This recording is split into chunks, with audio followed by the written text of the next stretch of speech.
रत्नागिरीचे श्री विठ्ठल मंदिर आज आषाढी एकादशी निमित्त भक्तांच्या सहवासाने फुलून गेले।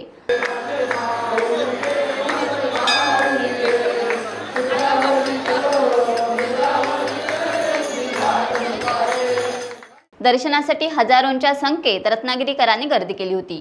आज सकाळपासूनच पांडुरंगाच्या भेटीसाठी आसुसलेल्या भक्तांनी दर्शनासाठी रांग लावली होती। विठ्ठल मंदिरी अवघे पंढरपूर लोटले होते। भजन आणि जयघोषमुळे आसमंत दणाणून गेला होता।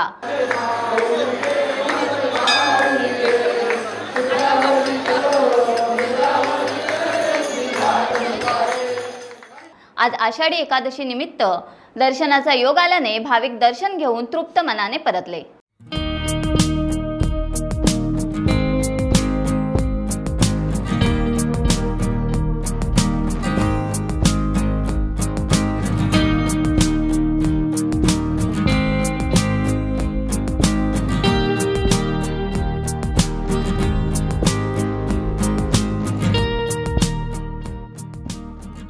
टाइम्स डिजिटलला लाईक करा, शेअर करा, सबस्क्राइब करा आणि बेल